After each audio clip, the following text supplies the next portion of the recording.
the country over the next 2 months to determine the objectives and the scope of a national inquiry into missing and murdered Indigenous women. I join the many Canadians from all political stripes who acknowledge the significance of taking the first step towards an inquiry.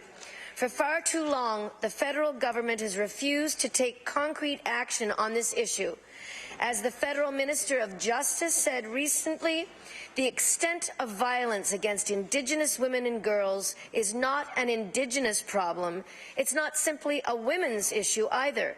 It's a national tragedy that requires an urgent and deliberate national response. Thank you, Mr. Speaker. Thank you very much. The time allotted for member statements is drawing to a close. We'll now move on to oral questions put by members to ministers. The leader of the official opposition. Thank you, Mr. Speaker. My question is to the Premier. Yesterday, when he was discussing in an interview the future of mental health services in the province, the Minister of Health said, and I quote, "One of the options being considered by the newly amalgamated Nova Scotia Health Authority is having fewer mental health units in the province." Well, Mr. Speaker, that one statement will come as a shock to the thousands of Nova Scotia families who are in crisis and rely on those mental health units. Mr. Speaker, I'd like to ask the Premier exactly how many of Nova Scotia's mental health units does his government plan to close? The Honourable Premier. Mr. Speaker, I want to thank the Honourable Member for the question. I again want to thank the Minister of Health for continuing to work with healthcare providers across the province, healthcare clinicians who are providing services from one end of the province, Nova Scotia, to other communities, helping make sure that we have the proper infrastructure in place for those clinicians to serve our citizens. And Mr. Speaker, I can speak for all members of this House, and I think indeed all members of this side of the House, but I think indeed all members of this House. We want to make sure that we have the proper services in place for when Nova Scotia families require services around mental health issues, and particularly, Mr. Speaker, around adolescent mental health. The Honourable Leader of the Official Opposition. Mr. Speaker, proper mental health services across the province includes the mental health units at our hospitals, Mr. Speaker. We've been asking about the short stay unit at the Aberdeen here all week. We can't get a straight answer about the future of that mental health unit. Now the Minister of Health says other mental health units may close at the same time, Mr. Speaker. I've tabled the quote from the media where he said, and I will quote again, Mr. Speaker, that one of the solutions may include fewer mental health units. So, Mr. Speaker, which mental health units are in jeopardy? The Honourable Premier. Speaker, I want to thank the Honourable Member for raising the question. The Minister of Health has been straightforward with Nova Scotians, Mr. Speaker, when it comes to delivery of health care. The model of delivery, Mr. Speaker, is changing across our province in all aspects of delivering mental health, delivering health care, and I suggest to you, Mr. Speaker, mental health will be part of that journey. And I want to assure the Honourable Member that the Minister of Health is relying on those professionals, Mr. Speaker, who deliver those services to Nova Scotia families who require those mental health services, as we do across the entire spectrum of health care delivery. We rely on the professionals, Mr. Speaker, to provide advice to this government so that we ensure that we put in place the right public policy pieces. The Honourable Leader of the Official Opposition on his final supplementary. Mr. Speaker, the mental health delivery system is changing, and it's not getting better. Mr. Speaker, it is in crisis. Families are going without the help that they need. And you know what, Mr. Speaker, mental health professionals, they want to do a good job, and that includes having mental health units in our hospitals that they can admit people to who are in crisis, like the short stay unit at the Aberdeen in New Glasgow. Mr. Speaker, that's why it's so important that Nova Scotians know what the future of those mental health units is, Mr. Speaker, starting with the one in New Glasgow and including the others around the province. The Minister said the future may include fewer mental health units. I'm going to ask the Premier, is the mental health unit at the Aberdeen in New Glasgow one of the ones that they're considering closing? The Honourable Premier. Mr. Speaker, I want to thank the Honourable Member for the question. I want to correct something he said. He said the healthcare providers, mental health clinicians across the province want to do a good job. I want to ensure the Honourable Member they are doing a good job across the province. Mr. Speaker, we're going to continue to work with them to ensure that we have supports across our province and communities, Mr. Speaker, so that Nova Scotia families who require mental health services will have them there for them to be able to reach out, rely on the health care professionals, Mr. Speaker, who will guide the direction on how we deliver those services to Nova Scotia families. The Honourable Acting Leader of the New Democratic Party. Thank you, Mr. Speaker. Mr. Speaker, I think we all would agree there's no more important government function than ensuring Nova Scotians have access to quality and timely care in an emergency. When people are sick, they don't care how many district health authorities we have in the province. They just want to see a health care provider as soon as possible. Mr. Speaker, according to data in yesterday's Emergency Department Accountability Report, ER closures have increased by 30% in the last year, or more than 6,000 hours under the Liberal government. So my question to the Premier is this: why has he allowed emergency room closures to increase by 30% The Honourable Premier. Year?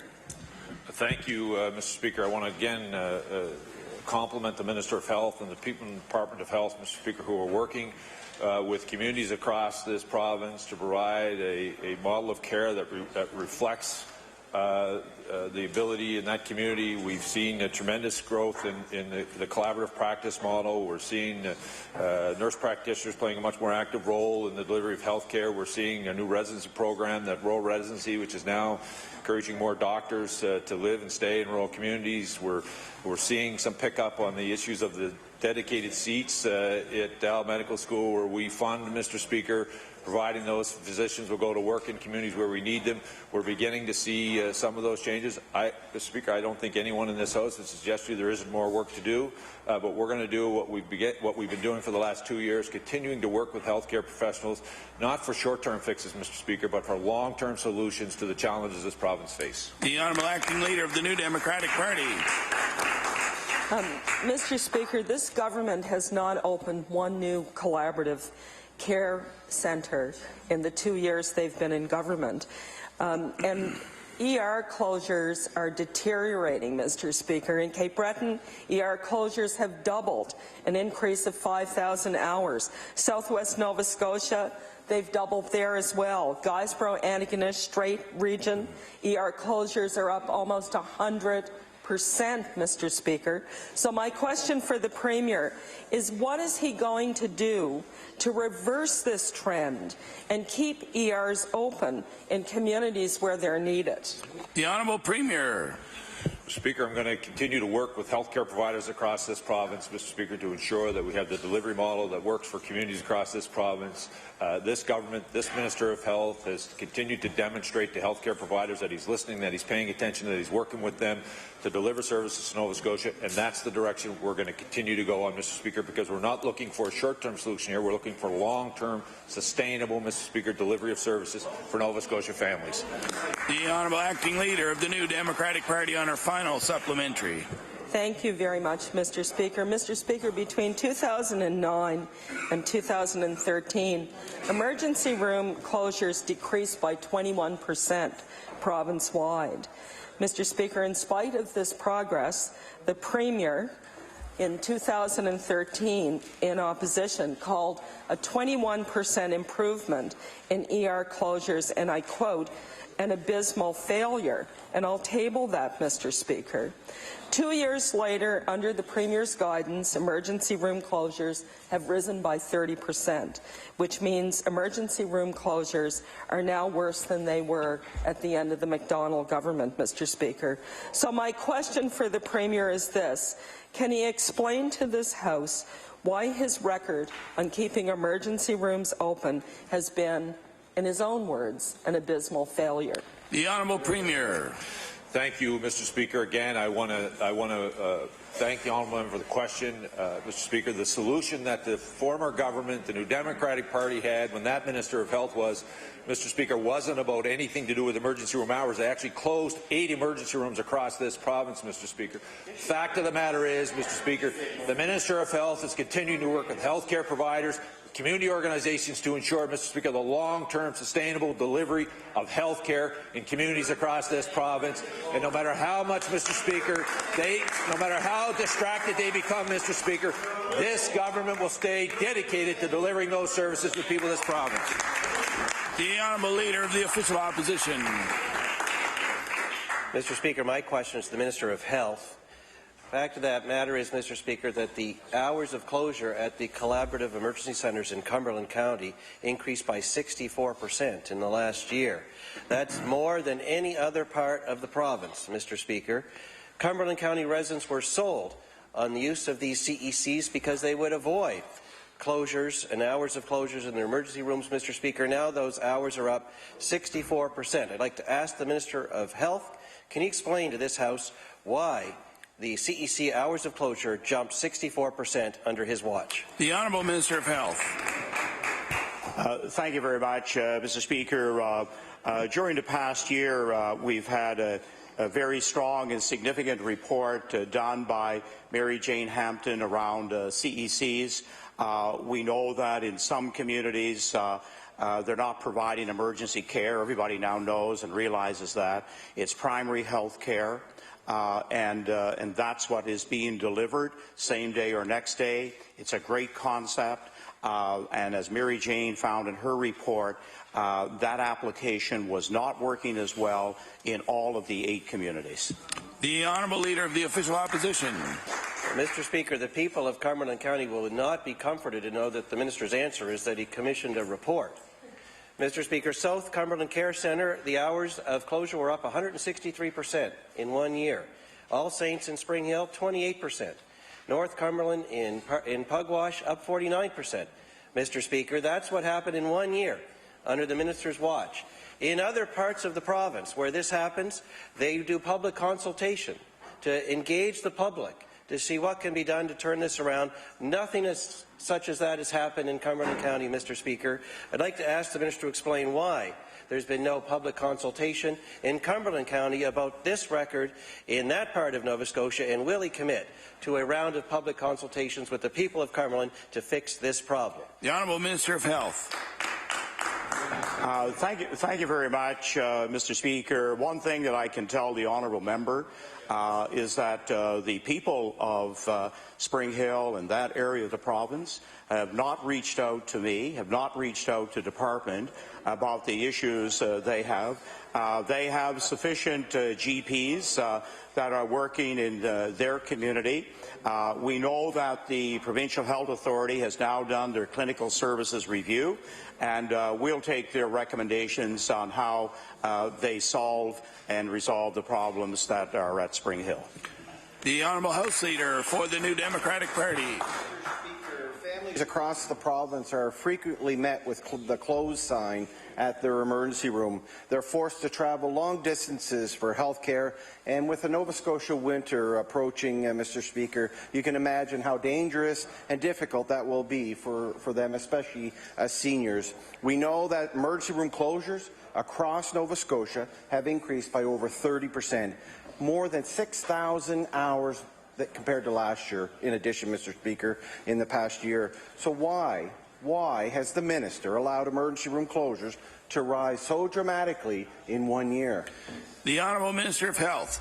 Thank you very much, Mr. Speaker. We know that we had a year divided by the that really were under the 9 districts. That is the statistic that we are looking at here in the House today.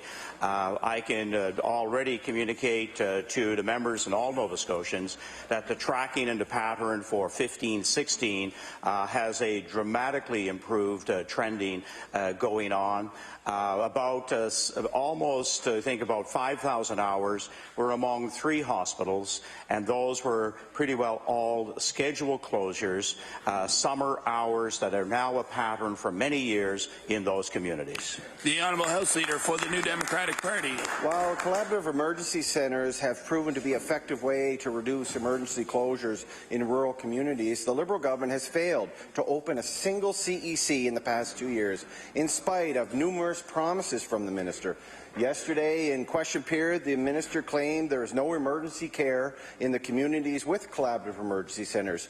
That does a great disservice, Mr. Speaker, a great disservice to the paramedics, the nurses, and other healthcare workers who are working to ensure there are no longer closed signs at these hospitals, Mr. Speaker. So I'd like to ask the minister, why is the minister now opposed to opening new CECs in the province as part of a plan to tackle the rising emergency room closure rates? The Honourable Minister of Health. Thank you very much, Mr. Speaker. And as I said earlier, I'm very pleased that the trending for this fiscal year is on its way down. In terms of CECs, we gave this year the new Provincial Health Authority an opportunity to take a look at what services are required in what communities. They are developing a plan that will in fact have stronger care, whether it be emergency care, primary health care in our communities across Nova Scotia, and we're already seeing the benefits of some of their early work. The Honourable Member for Inverness. Speaker, my question is for the Minister of Health. Everyone should be aware of the lack of fresh local food at Nova Scotia food banks. One idea to fix this would be to give a tax credit to farmers who donate food to food banks. Farmers support this, Feed Nova Scotia supports this, and Mr. Speaker, our own Minister of Health supported it. And I'll table this from his own website, and I'll quote Mr. Levine's proven tenacity to better the lives of his fellow constituents and all of Nova Scotians is evident in his persistence to introduce dozens of private members' bills, including, Mr. Speaker, the Food Bank Tax Credit for Farmers Act to promote donations of healthy local produce to food banks. So my question, could the minister explain what has changed his thinking since he first advanced this idea? The Honourable Minister of Health. Thank you very much, Mr. Speaker, and what I can convey to the member for Inverness and all members of the House and Nova Scotians is that you know the good ideas of opposition also continue in government. This is an important issue for our government to give the strongest consideration to. And what I can tell them is that the Finance Department is currently working on what may be the best approach to help farmers get food into food banks across Nova Scotia. The Honourable Member for Inverness. Mr. Speaker, we would like to see an idea like this advance into law. We're talking about making families healthier, helping children to perform better at school. We're talking about reducing the burden on the healthcare system by giving people better access to nutrition. And surely, Mr. Speaker, that would save any cost that this tax credit would cost the province. Tomorrow's CBC Feed Nova Scotia Day is all about raising awareness and funds. What better time for this legislature to get together and show our goodwill? It's almost Christmas. Get together and pass this law. So, Mr. Speaker, I put this out on the internet, and I had a comment from somebody, and I thought it was, they asked a question. I think I'll ask it here, because it's obvious. Where is the common sense in this government? The Honourable Minister of Health. Thank you very much, Mr. Speaker. And I want to thank the member and the opposition for bringing this forward in the form of a bill. It's brought, I think, a very strong discussion here to the floor of the legislature, and I welcome that discussion. And it also reminds me of actually encouraging the opposition House Leader to ask me questions about mental health, because, like food, it's all of our business to do a great job in this area. The Honourable Member for Pictou Centre. Thank you, Mr. Speaker. Mr. Speaker, my question is for the Acting Minister of Natural Resources. Mr. Speaker, it now seems likely that for a second year in a row, Nova Scotians who use wood pallets to heat their homes will face a shortage.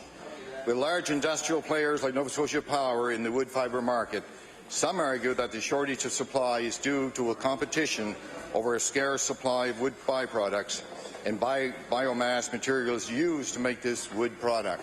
My question to the Minister, has the Department of Natural Resources studied the impact of biomass consumption for electricity generation with regard to the supply of wood fibre available to the manufacturers of wood pallets? The Honourable Acting Minister of Natural Resources. Thank you very much, Mr. Speaker. All indications that we have in the department at this point is that we are not faced with a fibre shortage this year when it comes to heating people's homes. I think that Nova Scotians can take great comfort in the fact that the market has leveled itself out and people are receiving the fuel that they need to heat themselves in the winter. Thank you. The Honourable Member for Pictou Centre. Mr. Speaker, while it is encouraging to hear about organizations such as Haley Street Adult Services Centre in North Sydney that are producing pallets on a small scale in the community, we also know that some manufacturers export wood pallets overseas where the exchange rate is high and there is significant demand.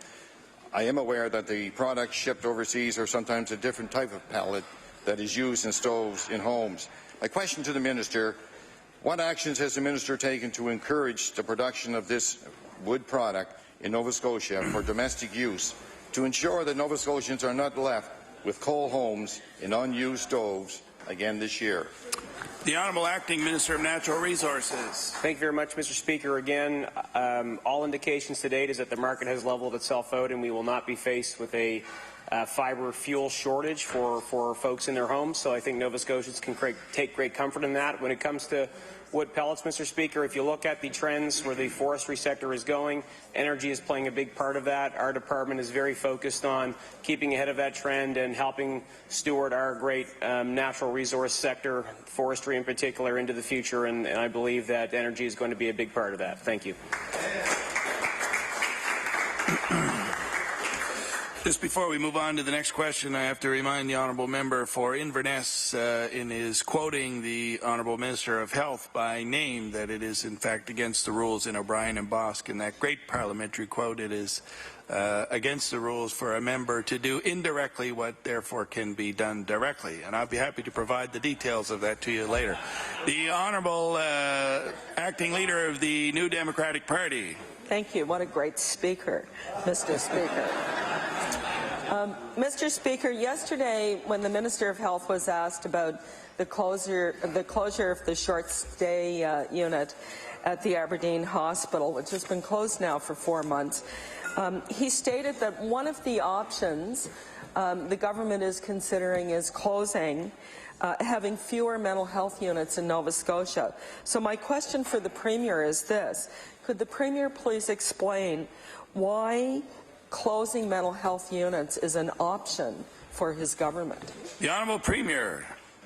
I want to thank the Honourable Member for the question, Mr. Speaker. I don't believe that's what the Minister of Health said, Mr. Speaker. I believe what he talked about was service delivery and the service delivery model, Mr. Speaker, across all healthcare spectrum. Mr. Speaker, we're working with our healthcare providers to ensure that we have in place the proper infrastructure that they require to deliver services to Nova Scotian families, and the Minister is continuing to work with healthcare clinicians to ensure that that is the case. The Honourable Acting Leader of the New Democratic Party. Thank you, Mr. Speaker. Well, Mr. Speaker, proper infrastructure would be required in the community if you were going to be closing mental health units. But, Mr. Speaker, last year, the Minister of Health and in the government's budget reduced mental health funding to community-based mental health groups by $4 million. And, Mr. Speaker, I'll table the briefing note from the department with respect to that. So my question to the Premier is this. Could the Premier please explain how closing mental health units while reducing funding for community-based mental health groups could be an effective way to get treatment to Nova Scotians who need mental health services? The Honourable Premier. Speaker, I want to thank the Honourable Member for the question. I want to thank all those organizations across our province, Mr. Speaker, who work in partnership with government to help deliver services to families in need, to respond to the challenges that may appear or may show up in their community. I also want to tell the honourable member that there has been more mental health clinicians, providers added to the Aberdeen Hospital, Mr. Speaker, in the emergency department. So the minister is working with those healthcare providers to ensure that we respond to the requests that they have in order to be able to deliver those services to Nova Scotia families that require it. And, Mr. Speaker, it is absolutely to the point why we need the support of the Democratic Party and the Conservative Party to rein in labour costs in this province so that we can use some of those precious dollars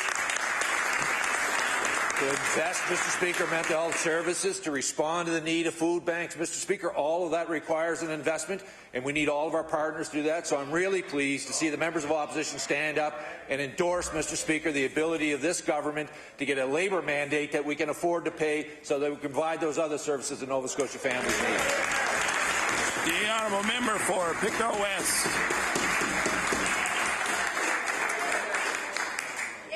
Mr. Speaker, my question through you is to the Minister of Health.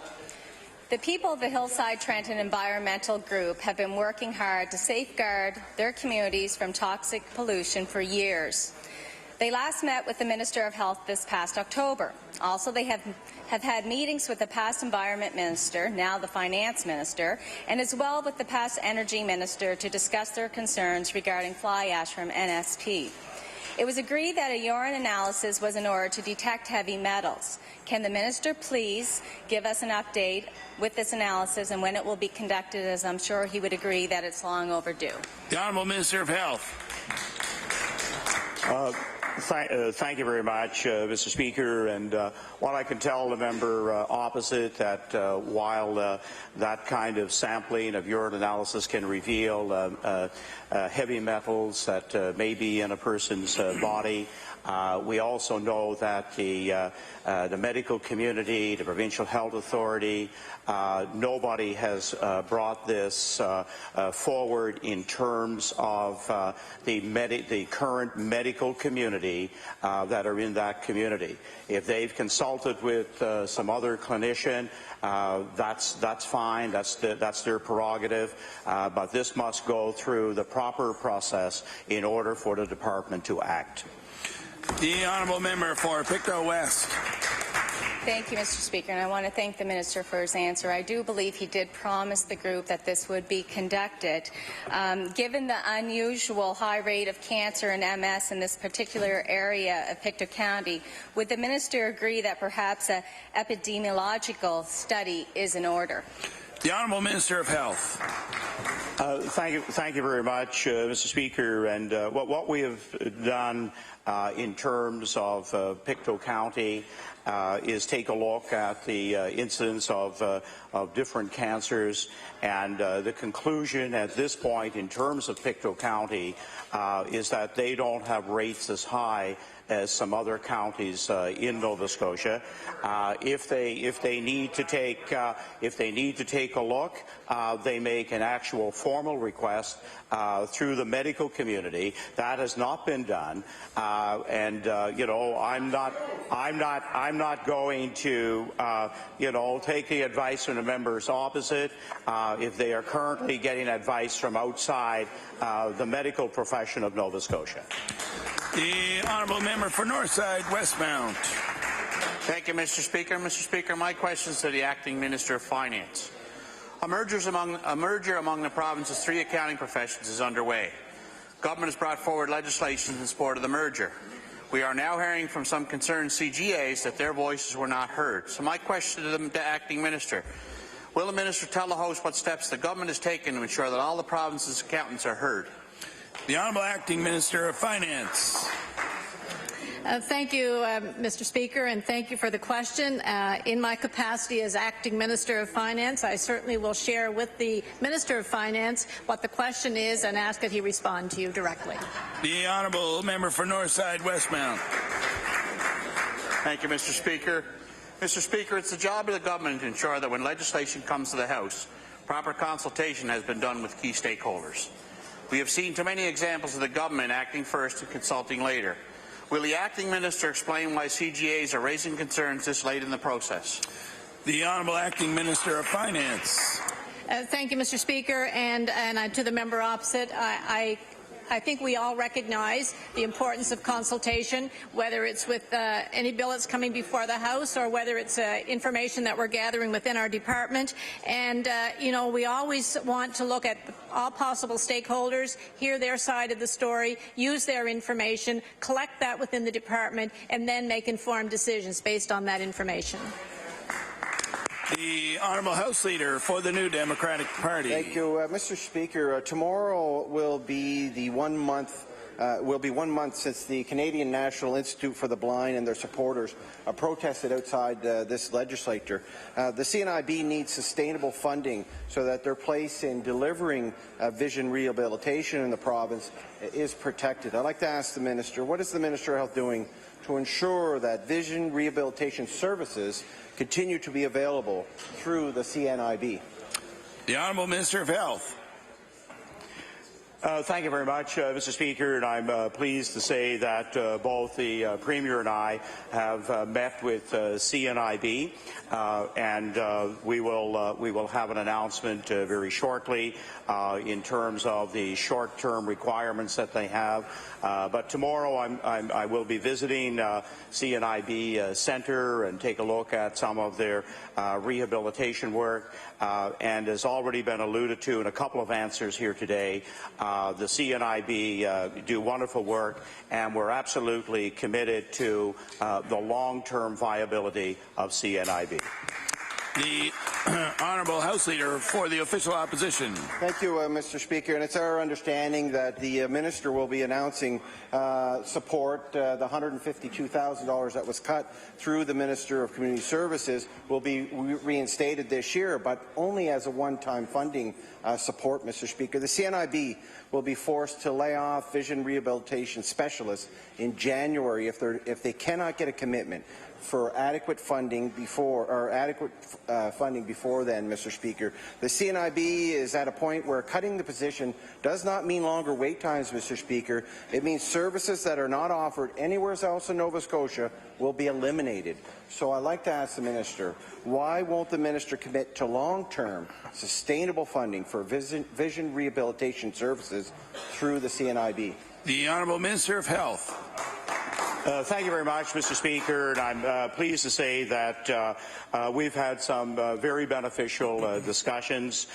We know that, like a number of organizations, there was funding coming from 2 or 3 different streams.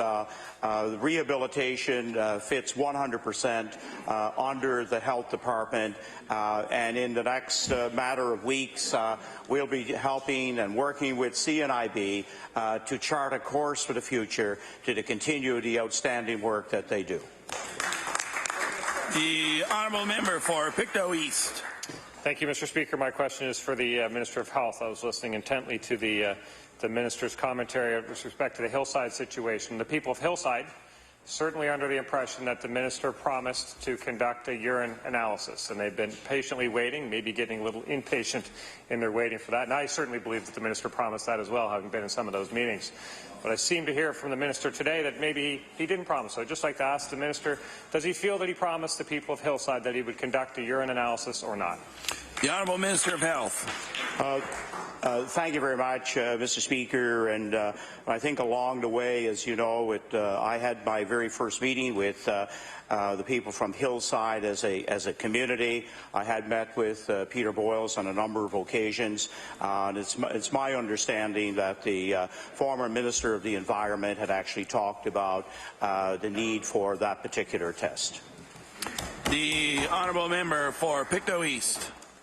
Thank you, Mr. Speaker, and I appreciate the response. The former Minister of the Environment certainly did promise that, but in the meetings that I was in with the Minister of Health, I certainly had the impression that he was also supportive of that type of analysis. Perhaps he's gone away and spoke to some people in the medical community that have told him that it's not necessary. I'm not sure. That sounds like maybe what I heard today, but I guess what I would ask the Minister is if he has spoken to people in the medical community that have told him not to bother with this, will he meet with the people of the Hillside group and tell them what he is prepared to bother with, because these people are concerned about their health and they deserve some answers and some fulfillment of their promises from this government. The Honourable Minister of Health. Thank you very much, Mr. Speaker. I'd be very pleased to go back and meet the people of Hillside, of Trenton area.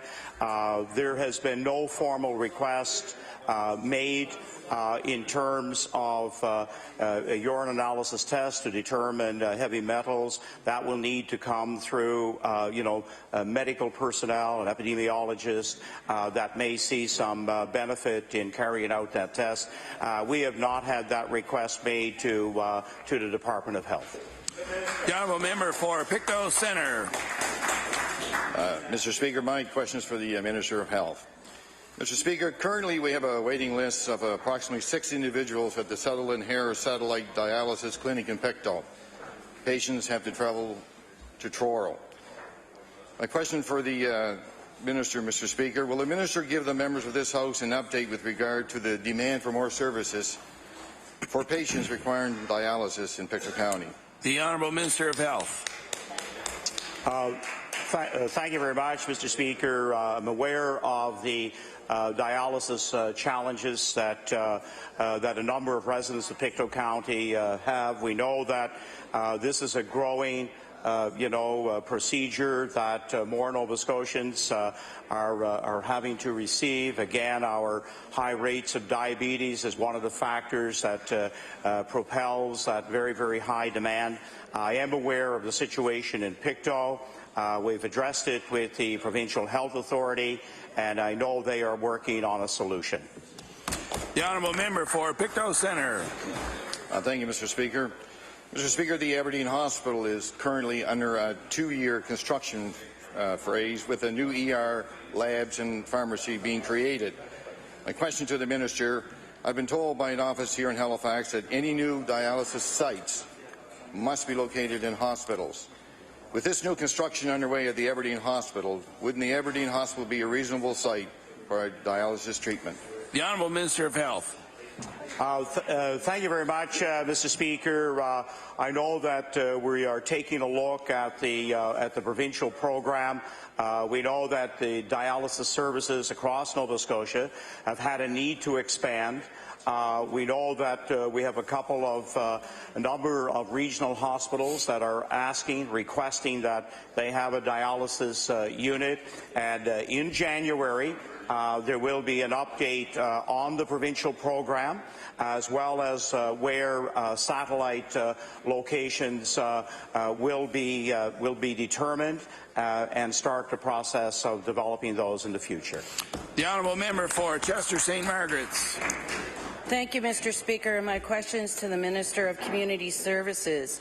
Last week I asked why it takes more than a year for Housing Nova Scotia to provide emergency housing repairs for seniors living in Chester St. Margaret's. I spoke of 2 seniors who are at risk of losing their homes if Housing Nova Scotia does not provide help soon. Another senior in my community, Ms. Laura Edmonds, is also facing serious health and safety issues in her home and has been patiently waiting for Housing Nova Scotia to repair her roof since October 27, 2014. 2 years ago, she received a grant from Efficiency Nova Scotia to install insulation in her home, which is in jeopardy of being destroyed due to the lack of action by Housing Nova Scotia. So my question to the Minister is, can the Minister tell seniors in Chester St. Margaret's when they can expect their homes to be repaired? The Honourable Minister of Community Services. Thank you, Mr. Speaker, and I thank the member for the question. As she would know, being the former Minister of Housing, that actually housing doesn't do any of the repairs on any individuals or any of the clients' houses themselves. That is done by contractors in the community, oftentimes, which there is a wait list for. Another reason for a wait list is sometimes families are just above the income threshold for qualifying for programs within the seniors housing program, and what they do is we know that those income levels levels are reset every year by CMHC, so we wait and see if perhaps they are gathered up in the next round of reset so that they can go on the list to have the repairs done. Any monies that are left over in 1 year, of course, are all committed. They're just not booked because they're not done. So there is no pot of money at the end of the day where people are not getting their needs met because of monies unspent. The honourable member for Chester St. Margaret's. Mr. Speaker, let me be clear. It has nothing to do with contract work or any other thing that the minister's saying. They have been approved. They are waiting for the funding. Can I be any more clear? Waiting for the funding and on a list, waiting because the budget has been underspent. And through the Freedom of Information Act, and I will table this, it says that applicants for home repair programs normally get their funding within 3 to 6 months.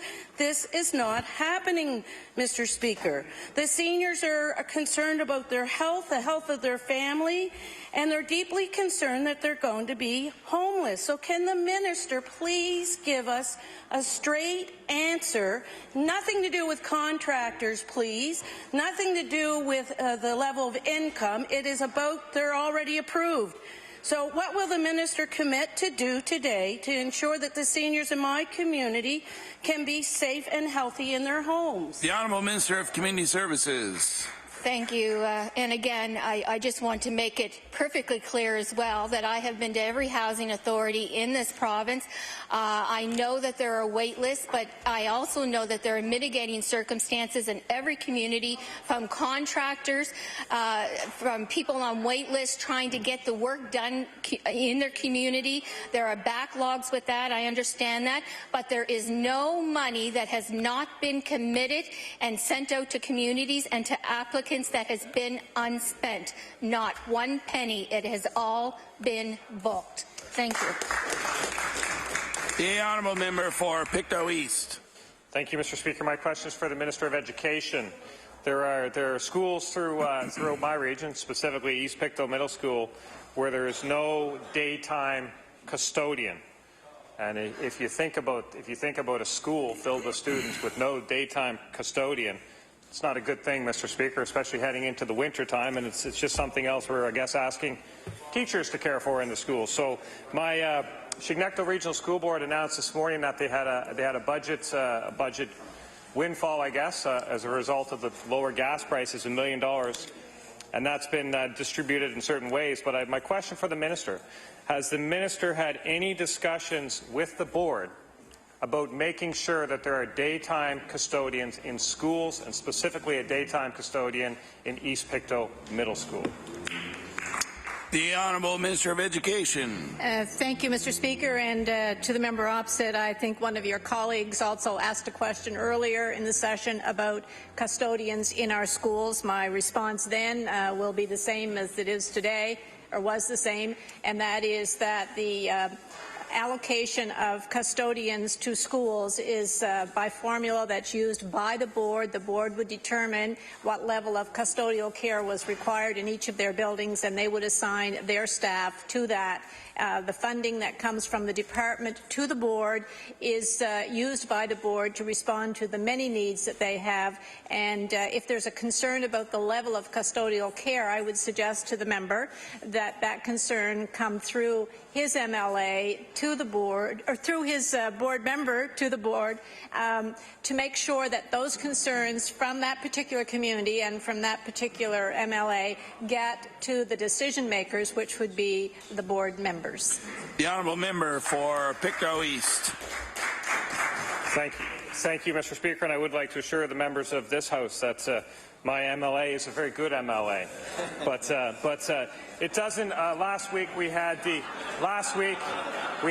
Auditor General here.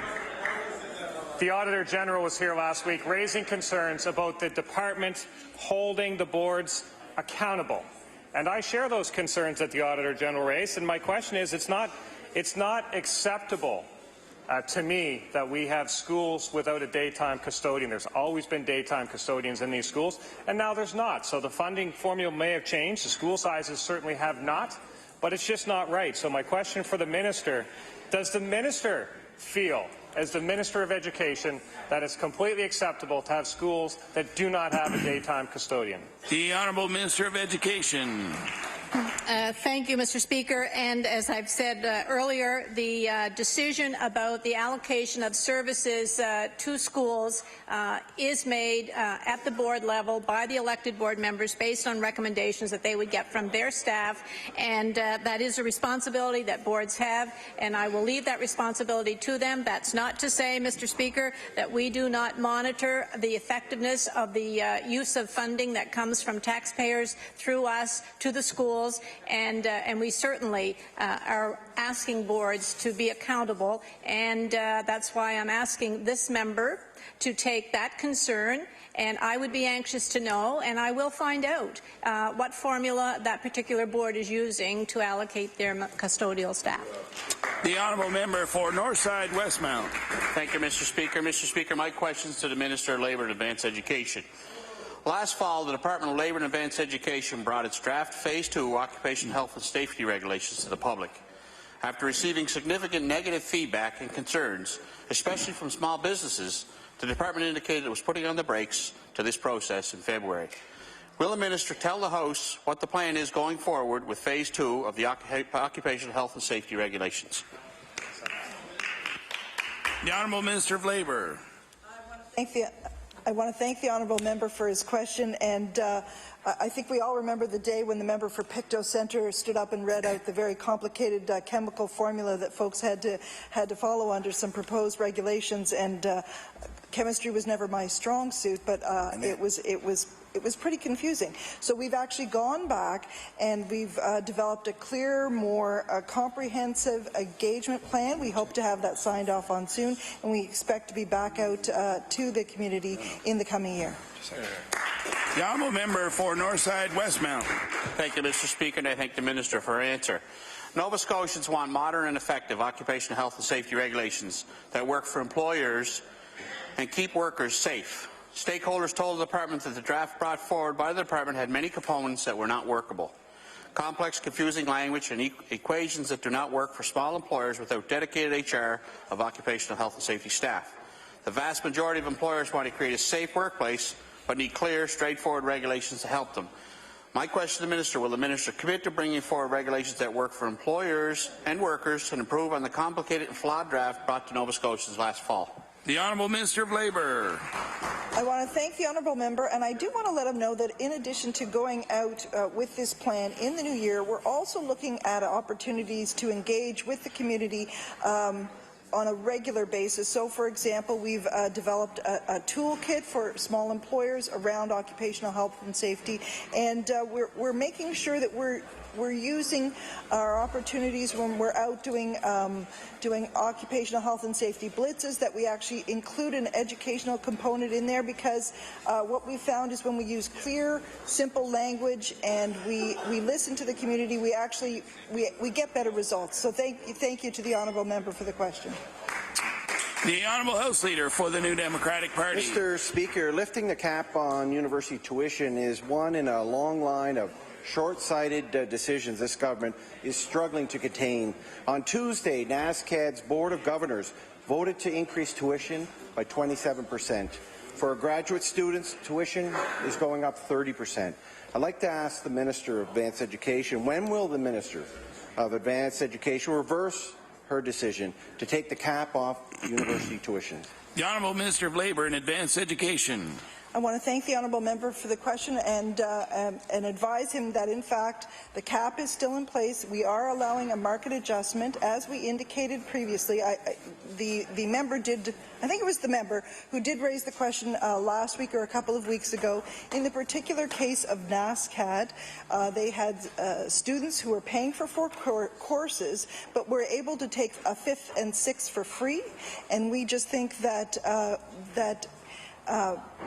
taxpayers need to make sure that they're getting fair value for the money that they're putting into our institutions. It's simply not something, quite frankly, that institution can afford to do any longer. Thank you. The Honourable House Leader for the New Democratic Party.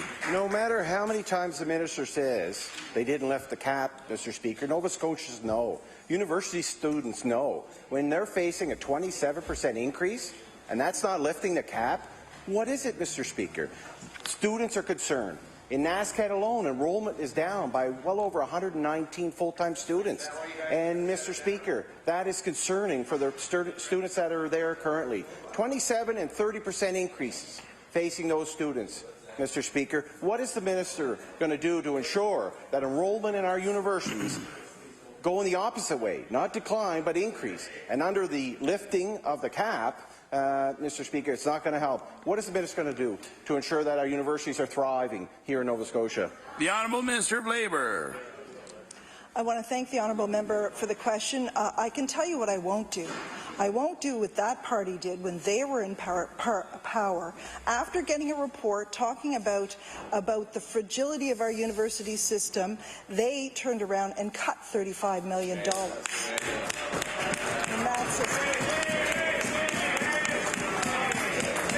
and when I talk about the fragility of the system, Mr. Speaker, and when I talk about...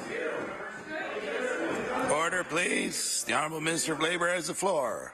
And when I talk about the fragility of the system, Mr. Speaker, I'm not talking about I'm not saying that our universities aren't great, because they are great. But in fact, what we know is that the available pool of young Nova Scotians is declining because of the birth rate, Mr. Speaker. So what I am saying is that we have to make sure that we take measures to make sure that our universities can retain students here. We know that for some students, this is a difficult thing to hear. We know change is hard, Mr. Speaker, and that's why we have one of the best student assistance programs in the country. Thank you. The Honourable Member for Kings North. Mr. Speaker, my question